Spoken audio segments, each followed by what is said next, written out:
So I was able to do it. I was able to replace my working income with passive income in just 3 years. And I want to show you how I did it, show you the secrets of it. It's not actually as hard as you think. And if you're like me, I always thought I can just always make more money. Was making my $200,000 a year medical device sales job income. And I just thought, I really want to have more flexibility over my time. And a lot of people say financial freedom. I want financial freedom, but really what we want is what? We want time freedom. Last year, I quit my job a few years ago, was able to travel 6 times internationally last year, went to the base camp of Everest. You can see some of the cool pictures if you look online. And, really, I want to get into this and talk about ways you can start to develop passive income and how it's possible for you. I'm going to give some specific examples and share a great quote for you at the end. So let's go. All right, so my name is Bronson Hill. I'm the CEO of Bronson Equity. We do apartment deals like this. We also provide passive cash flow through businesses and other tax benefits through other opportunities we provide. This is not specific advice. This is just my opinions, and this is educational. So let's jump in. I want to share a specific example for you. If you had an investment, let's say you invested $100,000 a year. Now that's a lot of people. That's a lot of money for some people, maybe a lot for you, but for some people, they'll have $100,000 a year to invest. So if they figure out how they're going to do it, invest $100,000 at a 15% annualized return, which I think is fairly reasonable. There's some that investments provide way more than that, some way less. If you got a 15% return for you, I just want to explain to you how this can work.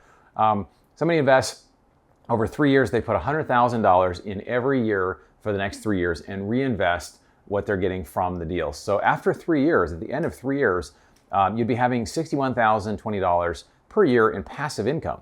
For me, that was enough for me to be able to leave my job, right? So I didn't use that exact formula. I was able to put some money in. I was able to help other people to get into investments, which helped me scale up as well. But getting that passive income was super, super powerful because, again, it didn't have to be my full income of $200,000. It could simply be about $60,000 or $70,000 a year actually covered my living expenses. So then I was free. Then I said, do I want to go to work? Work is optional.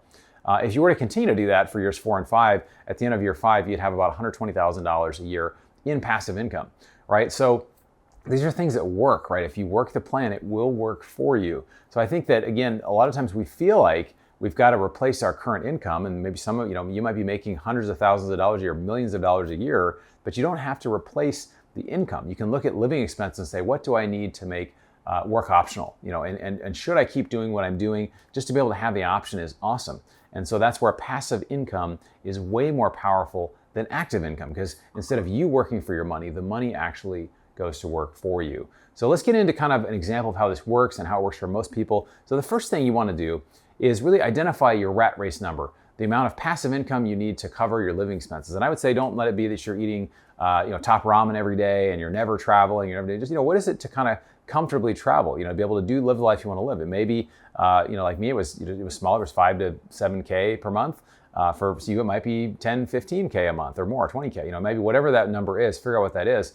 And then choose the right investment vehicles. Choose a way to invest. Now, if you're invested in stocks, you're invested in other things, those are very difficult often to provide income for you, right? Appreciation versus cash flow. Which one is better? Well, appreciation will allow things to be worth more, but it doesn't put money in your pocket. It doesn't pay for your mortgage. It doesn't pay for your insurance. It doesn't pay for expenses that you have. So that's where I find choosing things that provide cash flow, like multifamily investment, other syndications, business opportunities, things that will actually put that money in your pocket can be really, really powerful. So, and then over time, once you kind of get strengthened in this, and again, a lot of times if people have a higher net worth, I don't say just put it all on one thing. Just put a little bit in, put a little bit in here, put a little bit in there, put a little bit in each deal. And then what happens is over time you learn how to scale up, right? You're going to scale up these investments so that it helps you to reach your investment goal over these 3 to 5 years. It's like a muscle you didn't know you have. And so for many of us, we just have never done it, right? We've only been taught about finance by Wall Street, and stuff we see on TV,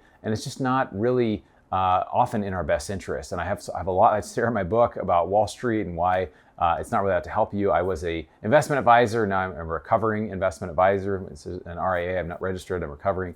And so what I encourage you to do is just take action to start on your road to financial freedom. If you can grow your passive income by $10,000 this year or $20,000 this year, that's huge. Or even just get into your first deal, right? You're just going to start learning so much. So it's not just even how the deal works out, it's what you learn along the way. So encourage you to do this. It is absolutely possible. I'd love to see in the comments of ways that you have grown your passive income, ways that you're interested in doing, asset classes that you like. Let's get the conversation going here. And I love this quote from Buffett. This really got my wheels turning a few years ago, but it says, if you don't find a way to make money while you sleep, you will work until you die. Now, ironically, Warren Buffett is in his 90s, he's still working, right? But he describes that he tap dances to work. We talked about earlier, most people don't like what they do. Sometimes I hate this job. Maybe you like your job, you like your business, but you just like to be able to have more time off. You like to be able to do what you want to do. Well, passive income is really the road that allows you to get there. So you may be asking, what do I invest in? What are some options to invest in passively? I did this video here about passive investing options that I love that are out there, so you can check that out. If you haven't joined our investment club, we're doing some amazing deals. We have some amazing stuff. We're seeing stuff in multifamily that we haven't seen in several years. Some significant discounts from where they were 3 or 4 years ago, doing opportunities like this one behind me here. And we're also, buying great businesses. We're doing oil and gas projects, different types of things to provide cash flow, appreciation, and tax benefits to investors. So if you haven't joined, go down below, click the button below. We'll start a relationship with you. And anyway, thank you for taking the time to educate yourself. It really is awesome. It's humbling. It's encouraging to see you're watching this video. We'd love to interact with you. And please do reach out. Look forward to seeing you on the next video.